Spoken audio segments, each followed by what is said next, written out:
I thought my Aunt Vivian's gift was cruel mockery, a cheap plastic keychain while my cousins got luxury cars and designer watches.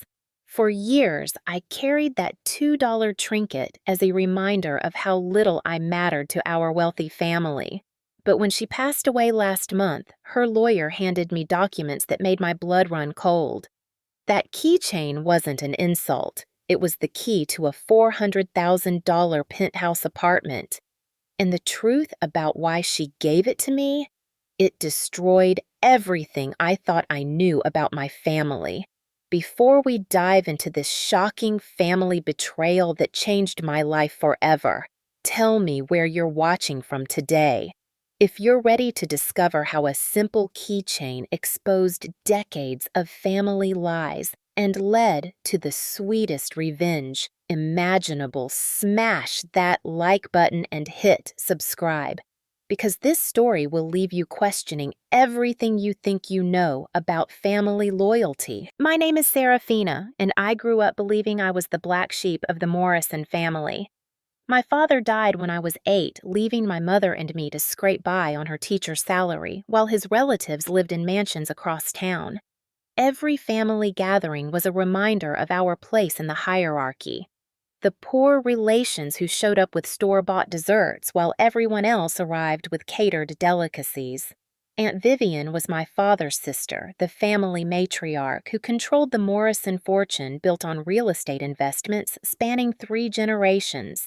She lived in a sprawling estate with marble floors and crystal chandeliers, entertaining politicians and business moguls, while my mother worked double shifts to pay our rent. Despite our circumstances, she always invited us to family celebrations, though I suspect it was more about maintaining appearances than genuine affection. The keychain incident happened during my 18th birthday celebration at Vivian's house. I watched my cousins unwrap their graduation gifts. Bradley got a BMW. Madison received a $20,000 shopping spree in Paris, and even my youngest cousin Tyler walked away with the latest MacBook Pro and gaming setup. When Vivian handed me a small wrapped box, my heart raced with hope. Maybe this time would be different. Maybe she finally saw my potential. Inside was a plastic keychain shaped like a tiny apartment building, the kind you'd find at a gas station souvenir rack. The room fell silent as I held it up, my cheeks burning with embarrassment. Vivian smiled that tight-lipped smile she reserved for uncomfortable moments and said, "Every young woman needs her first set of keys, dear." My cousins snickered, and I forced myself to thank her graciously while dying inside. That keychain became my daily humiliation. I carried it not out of sentimentality, but as motivation, a reminder that I needed to build my own success since my family had written me off. Through college scholarships and part-time jobs, I earned my marketing degree and landed a position at a prestigious firm downtown. I worked 60-hour weeks, saved every penny, and slowly built a life independent of Morrison money and Morrison judgment. My mother and I attended obligatory family functions, always seated at the children's table, despite my age always receiving generic gifts while the golden children got thoughtful, expensive presents. Vivian would ask superficial questions about my job, but never seemed genuinely interested in my answers. The message was clear: I was tolerated, not treasured. Everything changed on a rain-soaked Tuesday morning when my phone rang at 6 a.m. Vivian had suffered a massive heart attack and died in her sleep. I felt a complicated mix of grief and relief. Grief for the aunt who might have loved me in her way, and relief that I'd never have to endure another family gathering where I felt invisible. The funeral was a spectacle of designer black dresses and crocodile tears. My cousins sobbed dramatically while calculating their inheritance shares in their heads. I stood in the back with my mother watching the Morrison dynasty prepare to divide their queen's empire. Nobody spoke to us except to offer perfunctory condolences.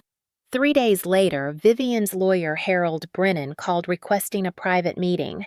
I assumed she'd left me some token amount, maybe enough for a nice dinner or a weekend getaway.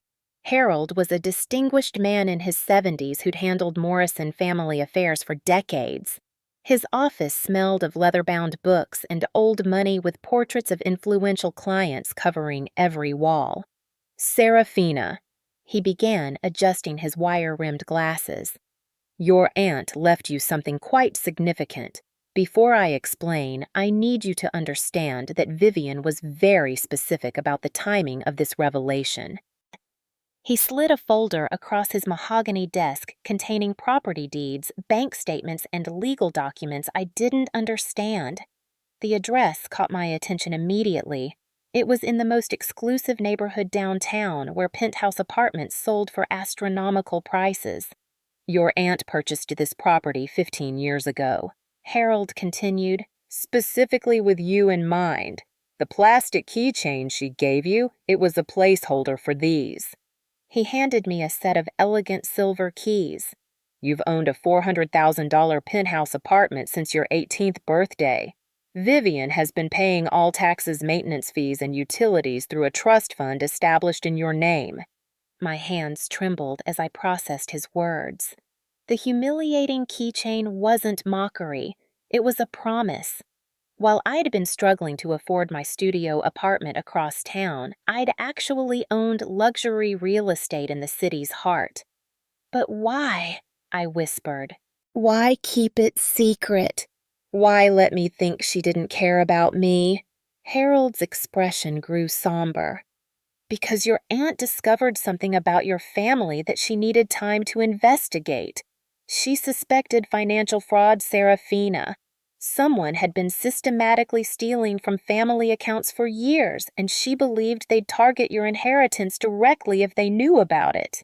He pulled out another document, a private investigator's report dating back 16 years. The findings made my stomach drop.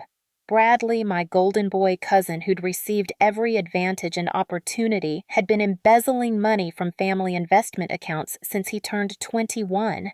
He'd forged documents, created fake business expenses, and manipulated financial records to fund his lavish lifestyle. Your aunt spent years gathering evidence, Harold explained. She knew that giving you obvious wealth would make you a target for Bradley's manipulation or outright theft. The keychain was her way of protecting your inheritance while she built a case against him. The report detailed hundreds of thousands of dollars in stolen funds, false business partnerships, and fabricated investment losses that Bradley had blamed on market fluctuations. He'd been stealing not just from Vivian, but from trust funds established for younger family members, including my own inheritance from my father's estate. Your father left you a substantial inheritance when he died, Harold revealed. Bradley has been managing those funds as your appointed trustee and has stolen nearly every penny over the past decade. Your aunt discovered this theft 2 years ago and has been working with federal investigators to build a case. I felt like I was drowning. Everything I'd believed about my family, my place in it, and my own worth had been built on lies. Bradley hadn't just stolen money. He'd stolen my entire childhood sense of belonging. Every family gathering where I felt inferior, every moment I doubted my worth, every time I worked extra hours to prove myself worthy of basic respect, all of it was built on his deception. Harold handed me one final document. Your aunt's will contains specific instructions for handling this situation. She wanted you to have all the evidence, all the resources, and complete control over how to proceed. The apartment is yours free and clear, but more importantly, you now have everything needed to expose Bradley's crimes and recover what he stole from you. As I walked out of Harold's office with a briefcase full of evidence and keys to a penthouse I never knew I owned, one thought consumed me. Bradley had spent years making me feel worthless while stealing my birthright. Now it was time for him to learn that the poor cousin he'd dismissed and diminished was about to become his worst nightmare. I spent that night in my new penthouse surrounded by evidence of Bradley's crimes and luxury I'd never imagined owning. The apartment was stunning, floor-to-ceiling windows overlooking the city skyline, marble countertops, hardwood floors that gleamed under crystal light fixtures. Vivian had furnished it impeccably, as if she'd been preparing it for years, waiting for the right moment to reveal the truth. But I couldn't enjoy any of it. Every beautiful detail reminded me of the injustice I'd endured while Bradley lived lavishly on stolen money. According to Harold's documents, my trust fund should have contained nearly $200,000 by now. Instead, Bradley had methodically drained it using forged withdrawal authorizations and fake investment reports to cover his tracks. I called my mother and asked her to meet me at the apartment. When she arrived and saw where I was living, her face went through every emotion imaginable. Confusion, shock, joy, then anger, as I explained everything Harold had revealed. "He stole your college fund," she whispered, sinking into the leather sofa. "All those nights I worked double shifts at the diner to pay your tuition, and you had money sitting in an account that he was stealing from." We spent hours going through the evidence together. Bradley had been sophisticated in his theft, creating shell companies and fake business partnerships to justify large withdrawals. He'd even forged my signature on documents when I was a minor, authorizing himself as my financial guardian after my father's death. The next morning, I made my first strategic decision.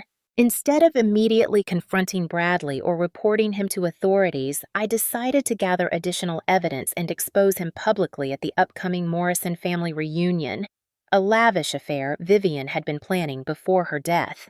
The family had decided to proceed with the celebration as a memorial gathering where Bradley would likely be announced as the new head of the family business. I needed allies, and I knew exactly where to start. My cousin Madison had always been treated as lesser than Bradley despite being just as capable. She'd been passed over for business opportunities and decision-making roles simply because the family still operated on outdated gender preferences. If anyone might be willing to help expose Bradley's crimes, it would be someone who'd also been marginalized by the family's golden boy. I arranged to meet Madison at an upscale cafe downtown, choosing a public location where she'd feel safe, but we could speak privately. When I told her about the evidence I'd discovered, her reaction was immediate and telling. "I knew something was wrong with his numbers," she said, leaning forward intently. "Last year, when we were reviewing the quarterly reports, his investment returns were impossibly high for the market conditions.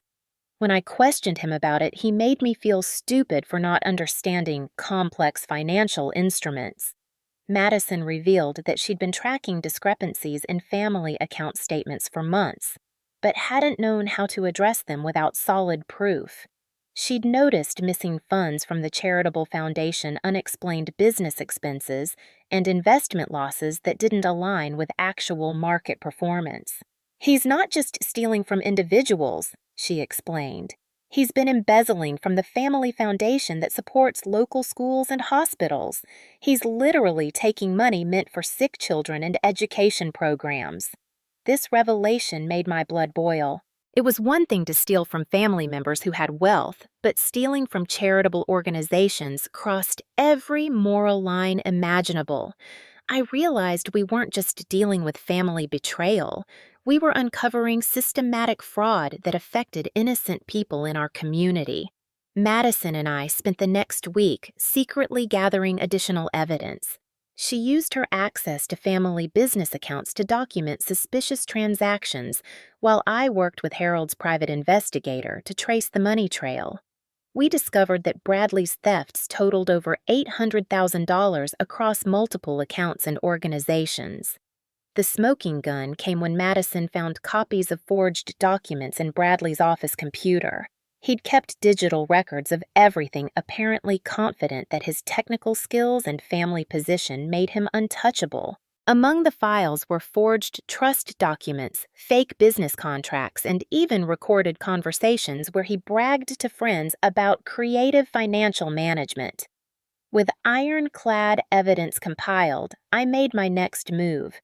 I contacted investigative journalist Sarah Chin at the local newspaper, someone known for exposing white-collar crime and political corruption. I provided her with copies of all our documentation, knowing that media attention would make it impossible for the family to sweep this scandal under the rug. Sarah was fascinated by the story. A wealthy family's golden boy systematically stealing from relatives and charities, while the family's poor relation uncovered his crimes. She began her own investigation, interviewing former business partners and financial advisors who'd noticed irregularities in Bradley's dealings. 3 days before the family reunion, Sarah published her exposé. The front page headline read, "Morrison family heir accused of embezzling hundreds of thousands from relatives and charities." The article detailed every aspect of Bradley's fraud, complete with documents, expert analysis, and quotes from financial investigators. The story exploded across social media within hours. Local news stations picked it up, and by evening, Bradley's crimes were trending topics across multiple platforms. The Morrison family name, built over generations of legitimate business success, was suddenly associated with fraud and betrayal. My phone rang constantly, reporters wanting interviews, family members demanding explanations, and lawyers offering their services. But the call I'd been waiting for came at 10 p.m. Bradley himself, his voice shaking with rage and panic. "You have no idea what you've done," he hissed. "You're going to destroy this entire family over some accounting errors. I can explain everything if you just give me a chance." "Accounting errors," I replied calmly. "Bradley, I have recordings of you bragging about stealing money. I have forged documents with your digital signature. I have bank records showing you transferred my inheritance into personal accounts for luxury purchases. These aren't errors. This is systematic fraud." "You don't understand how complicated family finances are," he continued, his tone shifting to the condescending voice I'd heard my entire life. "You've never been involved in real business decisions. You're making mistakes that will hurt everyone." "The only mistake was trusting you with family money for all these years," I said. "And Bradley, this is just the beginning. Wait until you see what I have planned for the reunion." I hung up and smiled for the first time since Vivian's death. The scared, desperate man on the phone bore no resemblance to the confident golden boy who'd dismissed me my entire life.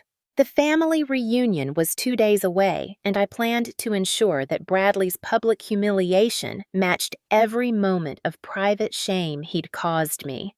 Madison called an hour later with news that made victory even sweeter. "The family's lawyers are recommending that Bradley be removed from all financial roles immediately," she reported. "The board of directors is meeting tomorrow morning to discuss criminal charges and civil lawsuits, and Serafina Uncle Robert wants to personally apologize to you at the reunion. Everyone knows you were right and Bradley was the problem all along." The family reunion was held at the Morrison estate, the same venue where I'd received that humiliating keychain years ago. But this time I arrived not as the poor relation in a borrowed dress, but as the woman who'd exposed the family's biggest scandal. I wore a designer outfit purchased with my own money and carried myself with the confidence of someone who'd discovered her true worth. The atmosphere was electric with tension. Family members whispered in clusters, casting nervous glances toward the main entrance where Bradley would eventually have to face the consequences of his actions. Some relatives avoided eye contact with me entirely, unsure how to process the dramatic shift in family dynamics. Others approached with newfound respect and curiosity about the evidence I'd uncovered. My uncle Robert, Vivian's younger brother, and Bradley's father intercepted me near the front door. His face was haggard, aged by the stress of discovering his son's crimes. "Serafina," he said quietly, "I owe you an apology that's 15 years overdue. We failed you and we failed your father's memory by allowing Bradley to steal what was rightfully yours." I studied his face, searching for sincerity behind the words. Robert had been one of the relatives who'd treated me with polite indifference my entire life, never cruel, but never kind. Uncle Robert, I appreciate the apology, but what matters now is making sure this never happens to anyone else in our family. Agreed, he said firmly. I've already contacted federal investigators to begin criminal proceedings against Bradley. The family business will cooperate fully with any investigation and will establish new oversight procedures to prevent future fraud. As we spoke, I noticed other family members gathering courage to approach me. My cousin Tyler, now 22 and fresh out of college, was the first. Serafina, I had no idea what Bradley was doing to your accounts. If I'd known, I would have said something years ago. Tyler, you were a child when this started, I replied. The adults in this family are the ones who should have been watching out for financial irregularities. Still, he continued, I want you to know that some of us always thought the way you were treated was wrong. When I graduate business school next year, I want to work with you and Madison to reform how our family handles money and decision-making. This was unexpected, but welcome. Tyler had always been quiet during family gatherings, more interested in his studies than family politics. But his offer represented something valuable, the next generation's willingness to break from tradition and create a more equitable family structure. Madison appeared at my elbow, her face flushed with excitement. Serafina, you need to see this, she said, handing me her phone. The district attorney's office just issued a statement. They're opening a formal investigation into Bradley's activities based on the evidence we provided. And look at this. 3 other families have come forward claiming Bradley defrauded them in business deals. I scrolled through the news articles appearing in real time. Bradley's crimes were even more extensive than we'd discovered. He'd been running investment scams targeting other wealthy families, promising high returns on fake real estate developments and technology startups. The total amount of his fraudulent activities was approaching $2 million. There's more, Madison continued. Remember the Morrison Family Foundation? I've been working with the board, and they want you to join as a director. They're implementing new financial oversight policies and want someone with your investigative skills to help prevent future fraud. This opportunity excited me more than personal vindication.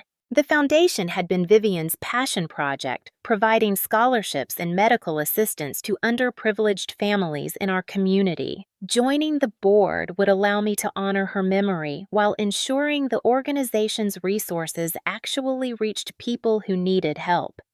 As the afternoon progressed, I realized that exposing Bradley's crimes had created an unexpected alliance network within the family. Relatives who'd been marginalized or ignored were suddenly finding their voices and demanding seats at decision-making tables. Women who'd been excluded from business discussions were asserting their right to financial transparency. Younger family members were questioning traditions that had protected incompetent or corrupt leadership. My grandmother Eleanor, the family's 90-year-old matriarch, requested a private conversation in Vivian's study. She moved slowly, but her mind remained sharp, and I suspected she had insights that could prove valuable. Serafina, she began, settling into Vivian's favorite chair. I need to tell you something that your aunt made me promise to keep secret until after her death. Vivian suspected Bradley stealing long before she had proof, but she also suspected he wasn't working alone. This revelation hit me like a physical blow. What do you mean, not alone? Your aunt believed that Bradley's mother, Patricia, was helping him access family accounts and forge documents. Patricia has been the family's bookkeeper for 20 years, and she had authorization to make financial transactions that Bradley couldn't access directly. I felt my carefully constructed understanding of the situation crumble. Patricia was Robert's wife, Bradley's mother, and the woman who'd always treated me with cold politeness at family gatherings. If she was involved in the fraud, it meant the theft was even more calculated and extensive than I'd realized. Why didn't Vivian report this suspicion earlier? I asked. Because Patricia is family, Eleanor replied sadly. Vivian hoped she was wrong, and she wanted to protect Robert from the devastation of discovering that both his wife and son had betrayed the family trust. But she left detailed instructions about investigating Patricia's role if the evidence against Bradley proved conclusive. Eleanor handed me a sealed envelope with my name written in Vivian's distinctive handwriting. Inside were additional financial documents, security camera footage from the family office, and a letter explaining Vivian's suspicions about Patricia's involvement. The security footage was particularly damning. It showed Patricia accessing financial files after hours copying documents and meeting with Bradley in locations where they thought they wouldn't be observed. The timestamps corresponded with major fraudulent transactions, creating a clear pattern of collaboration. Grandmother, I said carefully, if this evidence is accurate, we're not just dealing with Bradley's individual crimes. This was a conspiracy that involved multiple family members working together to steal from everyone else. That's exactly what Vivian believed, Eleanor confirmed. And that's why she was so careful about protecting your inheritance. She knew that if Patricia and Bradley discovered you had substantial assets, they would find ways to steal from you as well. This conversation changed everything about my strategy for the evening's confrontation. I'd been planning to focus solely on Bradley's crimes, but now I realized I needed to expose the full scope of the conspiracy. Patricia's involvement explained how Bradley had accessed accounts that should have been beyond his authority, and it meant that other family members might have been defrauded in ways we hadn't yet discovered. I spent the next hour coordinating with Madison Tyler and Uncle Robert to plan our approach. We decided to present the evidence systematically, starting with Bradley's individual crimes and then revealing Patricia's role as an accomplice.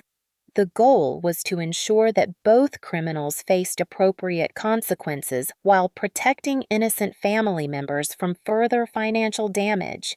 As evening approached and more relatives arrived for the formal dinner portion of the reunion, I felt a mixture of anticipation and sadness.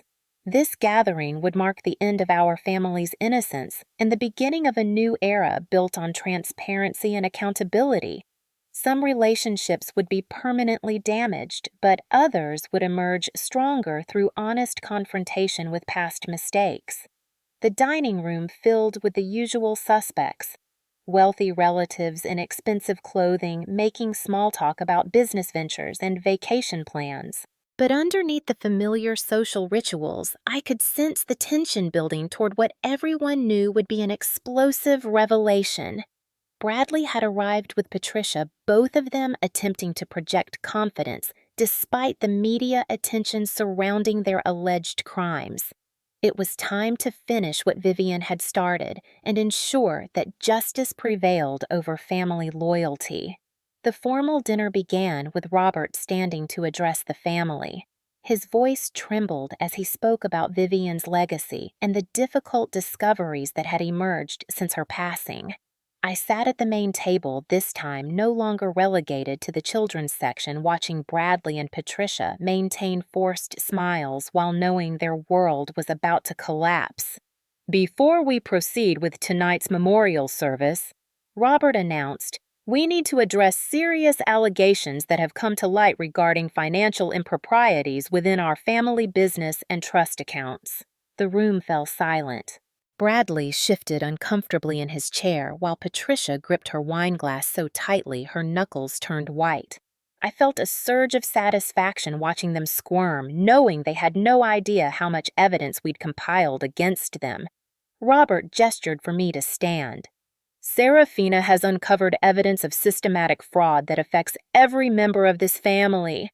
I believe we all owe her our attention and gratitude for bringing these crimes to light. As I began presenting the evidence against Bradley using a projector to display bank records and forged documents, I watched the family's reactions carefully. Most relatives appeared shocked and disgusted by the scope of his thefts. Several elderly aunts gasped audibly when I showed how much money he'd stolen from charitable accounts meant for sick children. But something felt wrong. Madison, who'd been my closest ally throughout this investigation, seemed increasingly uncomfortable as I detailed Patricia's involvement in the conspiracy. When I displayed the security footage showing Patricia and Bradley collaborating on document forgeries, Madison actually stood up and interrupted me. "Serafina, I think we need to slow down here," she said loudly enough for everyone to hear. Some of this evidence might be taken out of context. Patricia has been managing family finances for decades, and many of these transactions could have legitimate explanations. I stared at her in disbelief. This was the same woman who'd helped me gather evidence, who'd discovered the forged documents, who'd been equally outraged by Bradley's crimes just days earlier. Now, she was defending the very people we'd worked together to expose. "Madison," I said carefully, "we've been through all of this evidence together. You know these transactions were fraudulent. You found the digital copies of forged documents yourself." "I found irregularities," she replied, her voice growing stronger. "But irregularities aren't necessarily crimes. Bradley and Patricia might have made accounting mistakes, but that doesn't mean they're criminals. I think we're rushing to judgment without considering alternative explanations." The room buzzed with confused murmurs. Family members who'd been ready to support my accusations now looked uncertain. Madison's defense of Bradley and Patricia was undermining everything we'd worked to establish, and I couldn't understand why she was betraying our investigation. Uncle Robert looked between Madison and me with obvious confusion. "Madison, yesterday you told me you were convinced that Bradley had committed fraud. You said you wanted him removed from all financial responsibilities immediately." "I was emotional yesterday," Madison replied smoothly. "After reviewing everything more carefully, I realized I might have been too hasty in my conclusions. Family finances are complicated, and what looks suspicious to outsiders might actually be standard business practices." I felt like I'd been punched in the stomach. Madison wasn't just abandoning our alliance. She was actively sabotaging my credibility in front of the entire family.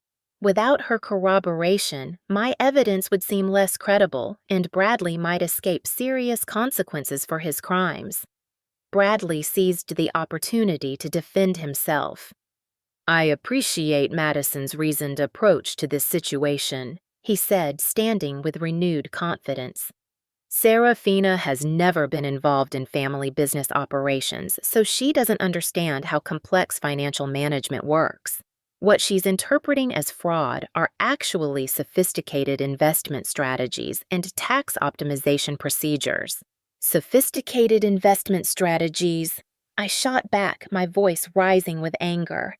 "Bradley, you stole my college fund. You embezzled money from children's charities. These aren't accounting complexities. These are crimes, alleged crimes," Madison corrected me firmly, "and accusations based on documents that could have been misinterpreted by someone without proper financial training." I realized with growing horror that Madison's betrayal was strategic and calculated. She'd helped me gather evidence not to support my case, but to understand exactly what proof I had against Bradley and Patricia. Now she was using her insider knowledge to discredit my accusations and protect the family members who'd been stealing from everyone else. "Why?" I asked Madison directly, ignoring the rest of the family's confused stares. "Why are you protecting people who've been stealing from our own relatives?" Madison's mask slipped slightly, revealing something cold and calculating underneath her concerned expression. "Because some things are more important than perfect accuracy, Serafina. This family has survived for generations by protecting each other and maintaining our reputation. Destroying Bradley and Patricia over financial disagreements would damage all of us." "Financial disagreements," I repeated incredulously. "They stole nearly $2 million, allegedly," she emphasized again. And even if some irregularities occurred, pursuing criminal charges would destroy our family's business relationships and social standing.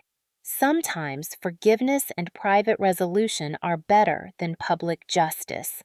I understood then that Madison's betrayal wasn't emotional or impulsive.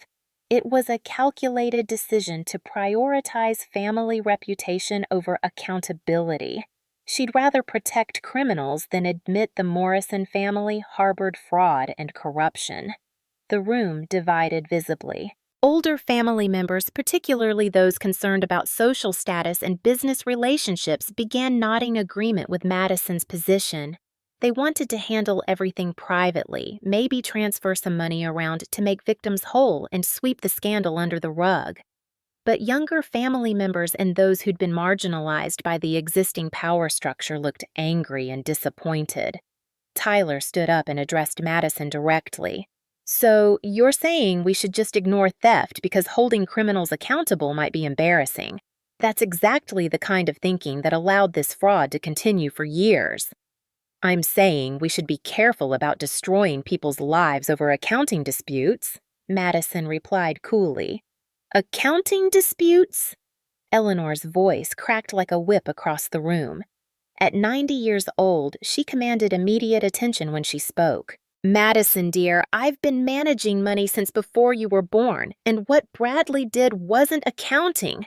It was stealing, period." Eleanor slowly stood using her cane for support and walked to where I stood near the projector. "Serafina, show them Vivian's final letter.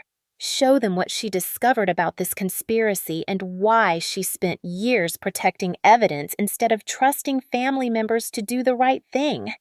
I pulled out Vivian's letter and read her words aloud, describing her suspicions about Bradley and Patricia's collaboration, her fears about family members prioritizing reputation over justice, and her determination to ensure that truth prevailed even after her death.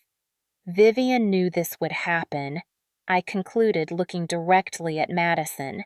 She knew that some family members would try to protect the criminals rather than support the victims. That's why she gave me all the evidence and legal authority to pursue justice independently. Madison's face flushed red with anger.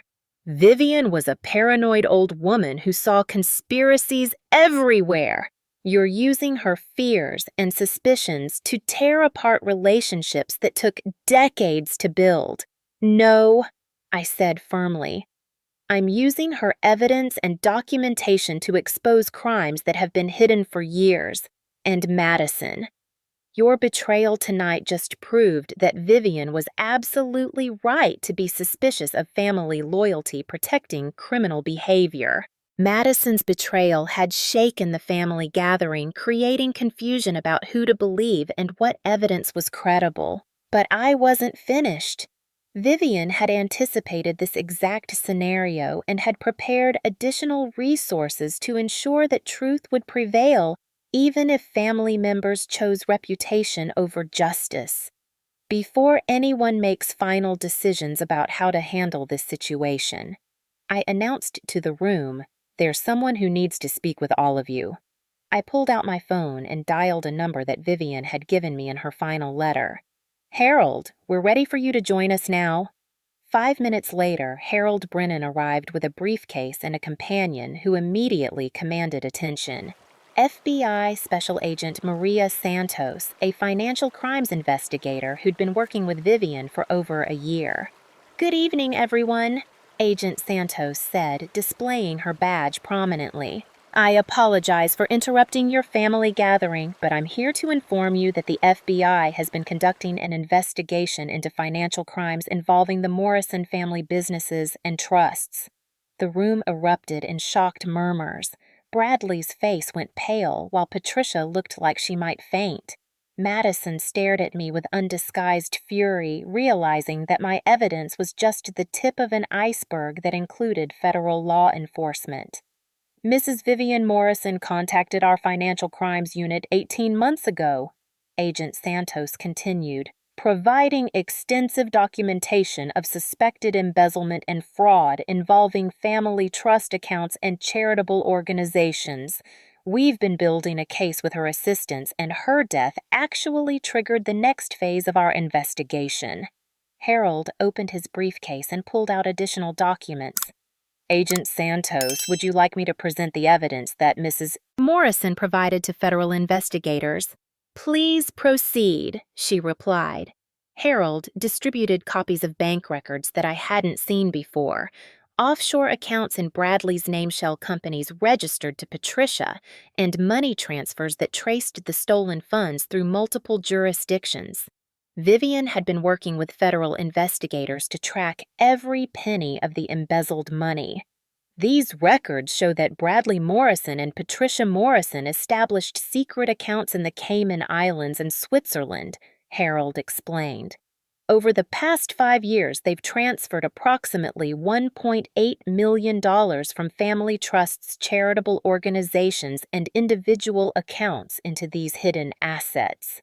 Agent Santos addressed the family directly. "The evidence provided by Mrs. Morrison, combined with additional documentation gathered through legal channels, gives us probable cause for criminal charges, including wire fraud, money laundering, conspiracy, and tax evasion. These are federal crimes with serious penalties." Tyler stood up, his young face flushed with anger. "Madison, you just spent 20 minutes telling us that Bradley and Patricia might have made innocent accounting mistakes. How do you explain offshore accounts and money laundering?" Madison opened her mouth to respond, but Agent Santos interrupted her. "Actually, we're also investigating Ms. Madison Morrison's potential involvement in this conspiracy." My jaw dropped. Madison's betrayal tonight suddenly made perfect sense. She hadn't been protecting Bradley and Patricia out of misguided family loyalty. She'd been protecting herself because she was part of the criminal conspiracy. "What?" Madison's voice cracked with panic. "I haven't done anything wrong. I helped Serafina investigate these crimes." "You helped investigate until you realized how much evidence existed against your co-conspirators," Agent Santos replied coolly.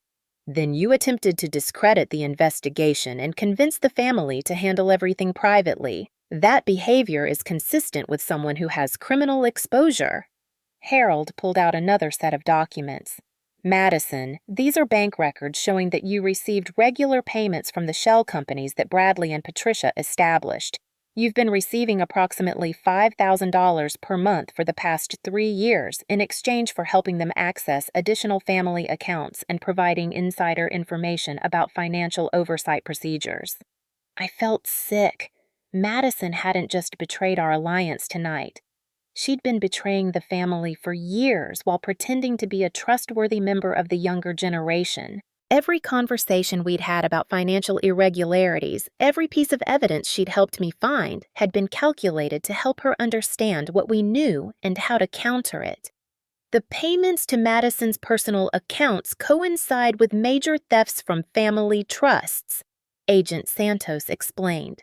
She was being compensated for her role in facilitating fraud and for providing information that helped Bradley and Patricia avoid detection. Robert looked devastated. His son was a thief, his daughter-in-law was a co-conspirator, and his niece had been bought off to help them steal from her own relatives. "Madison, how could you do this to your own family?" "It wasn't supposed to hurt anyone," Madison burst out. "Bradley said the family had more money than we could ever spend, and the accounts we were taking from weren't even being used. He said we were just redistributing assets more efficiently." "You stole from children's charities," Tyler said with disgust. "How is that not hurting anyone?" Agent Santos stepped forward. "Bradley Morrison, Patricia Morrison, and Madison Morrison, you have the right to remain silent. Anything you say can and will be used against you in a court of law." As she read them their Miranda rights, I felt a complex mixture of vindication and sadness. These were family members I'd grown up with, people who'd shared holiday dinners and birthday celebrations with me. but they'd also been systematically stealing from relatives and charitable organizations while maintaining facades of respectability and success. The arrests happened quickly and efficiently. Federal agents who'd been waiting outside came in to process the three criminals while the rest of the family sat in stunned silence. Bradley tried to maintain his innocence until the end, claiming that everything had been legal business transactions, but his protests sounded hollow in the face of overwhelming evidence. Patricia broke down completely, sobbing and begging Robert for forgiveness while admitting to her role in the conspiracy. Madison remained defiant, insisting that her cousins would never forgive me for destroying the family, even though she was the one who'd been stealing from them. After the arrests, Agent Santos addressed the remaining family members. The FBI will be working to recover as much stolen money as possible through asset forfeiture and restitution orders. We'll also be auditing all Morrison family accounts to ensure that no additional crimes have occurred. Eleanor approached me as the federal agents finished their work. Serafina, I owe you an apology that goes far beyond what Robert said earlier. We failed you not just by allowing Bradley to steal from you, but by creating a family culture where reputation mattered more than justice. Vivian saw what the rest of us missed, that protecting criminals ultimately destroys the very family we're trying to preserve. Harold handed me one final document from Vivian's estate. She wanted you to have this after the arrests were made, he said. It's a letter explaining why she chose you to expose this conspiracy and what she hopes you'll do with the trust and responsibility she's given you. As I read Vivian's final words, I realized that tonight wasn't just about exposing crimes or recovering stolen money. It was about transforming our family from one built on appearance and hierarchy to one built on accountability and genuine care for each other. The real work of building something better was just beginning. 6 months after that explosive family reunion, I sat in my penthouse apartment reviewing the final restitution reports from the FBI's Financial Crimes Division. Bradley, Patricia, and Madison had all been sentenced to federal prison terms ranging from 4 to 7 years, and nearly 90% of the stolen money had been recovered through asset forfeiture and international banking cooperation. The immediate consequences for the three criminals were severe and swift. Bradley lost his BMW, his luxury condo, and his position in the family business permanently. His offshore accounts were frozen and liquidated with proceeds returned to victims of his fraud. Patricia faced additional charges for tax evasion and lost her home when federal authorities seized assets purchased with stolen money.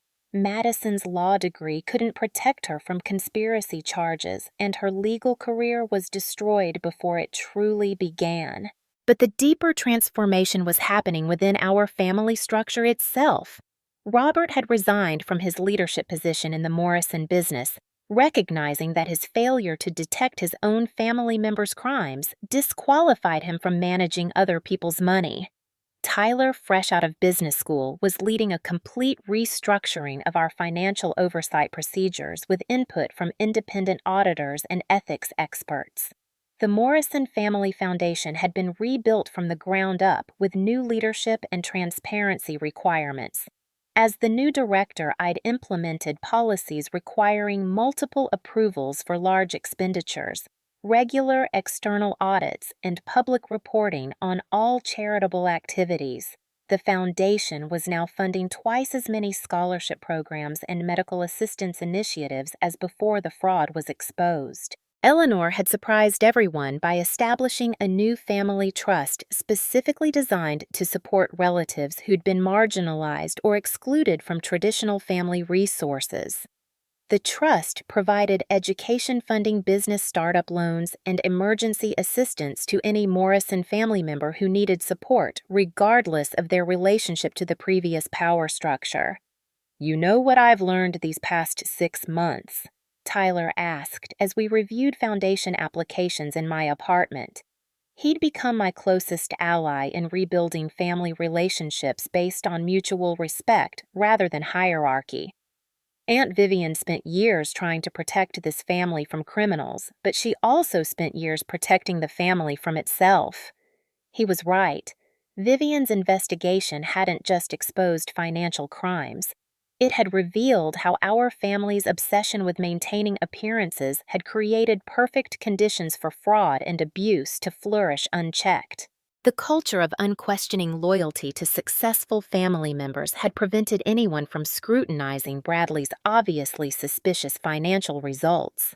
The legal proceedings had also attracted media attention that forced uncomfortable reckonings with our community reputation. Several business partners had terminated relationships with Morrison Family Enterprises, at least temporarily, while others had actually increased their engagement because they appreciated our commitment to transparency and accountability. My mother had moved into a beautiful apartment near mine, finally able to enjoy financial security without working multiple jobs. She'd also begun volunteering with the Foundation's scholarship program, helping first-generation college students navigate higher education challenges she understood from personal experience. "I keep thinking about that keychain," she said one evening as we watched the sunset from my balcony. "Vivian could have just given you the keys to this apartment years ago and avoided all the drama. But then Bradley's crimes might never have been exposed, and he would have kept stealing from other family members." She was absolutely right. Vivian's seemingly cruel gift had actually been an elaborate trap designed to catch criminals while protecting innocent family members. The plastic keychain had served as both a promise and a test. A promise that I would eventually receive what I deserved, and a test of whether our family would choose justice over reputation when confronted with uncomfortable truths. The personal growth I'd experienced went far beyond financial security or family vindication. Discovering that I'd been systematically defrauded for years had initially filled me with rage and bitterness. But pursuing justice had taught me the difference between seeking revenge and demanding accountability. Revenge would have been about making Bradley suffer. Accountability was about creating systems that prevented future victims. My relationship with the remaining honest family members had evolved into something deeper and more authentic than the superficial connections of my childhood. Tyler and I had developed a genuine friendship based on shared values rather than blood relations. Eleanor had become a mentor figure, sharing wisdom about navigating complex family dynamics and business relationships. Even Uncle Robert, despite his devastating losses, had earned my respect through his willingness to cooperate fully with investigations and accept responsibility for his oversight failures. He'd lost a son, daughter-in-law, and niece to criminal behavior, but he'd gained a clearer understanding of what family loyalty should actually mean. The chosen family I'd built extended beyond biological relatives to include Harold, who'd become a trusted advisor and friend, Agent Santos, who'd taught me about the importance of professional integrity, and Sarah Chin, the journalist whose reporting had ensured public accountability for private crimes. Most importantly, I'd learned to value authentic relationships over impressive appearances. The penthouse apartment was beautiful, but what made it home was hosting dinner parties for people who cared about each other's well-being rather than each other's wealth. The foundation work was meaningful because it focused on helping people rather than maintaining social status. As I finished reviewing the final restitution reports, I realized that Vivian's ultimate gift hadn't been the apartment or the evidence that exposed Bradley's crimes. Her gift had been showing me that justice was possible, even when institutions and family members failed to protect victims. She'd demonstrated that patient investigation and strategic thinking could triumph over corruption and betrayal. The plastic keychain now sat in a place of honor on my mantelpiece, no longer a symbol of humiliation, but a reminder of resilience and vindication. Every time I looked at it, I remembered the journey from feeling worthless to understanding my true value, from being excluded to leading positive change. Tonight, I was hosting a celebration dinner for the latest group of Foundation Scholarship recipients. These young people, like I had been, were fighting to build better lives despite financial obstacles and family circumstances beyond their control. They reminded me why exposing Bradley's crimes had been about more than personal vindication. It was about ensuring that opportunity and justice weren't reserved only for people born into the right families. Before I finish this story, I want to ask you something that's been on my mind since that night at the family reunion. Have you ever discovered that someone you trusted was betraying you behind your back? How did you handle finding out that family members or close friends were working against your best interests? And here's what really haunts me. Do you think there's ever a situation where protecting family reputation should come before exposing criminal behavior? I genuinely want to know your thoughts because this experience taught me that sometimes the people who claim to love you most can be the ones causing you the most harm. Drop your thoughts in the comments below. I read every single one, and your perspectives help me understand how common these family betrayal situations really are. If this story resonated with you or reminded you of your own experiences with family drama and justice, please hit that like button and subscribe for more real-life stories about overcoming betrayal and finding your true worth. And if you know someone who needs to hear that they deserve better treatment from their family members, please share this video with them. Thank you for taking this journey with me, and remember that sometimes the most valuable thing you can learn from family dysfunction is exactly what kind of family you want to create for yourself. Stay strong. Trust your instincts and never let anyone convince you that you should accept mistreatment just because they're family.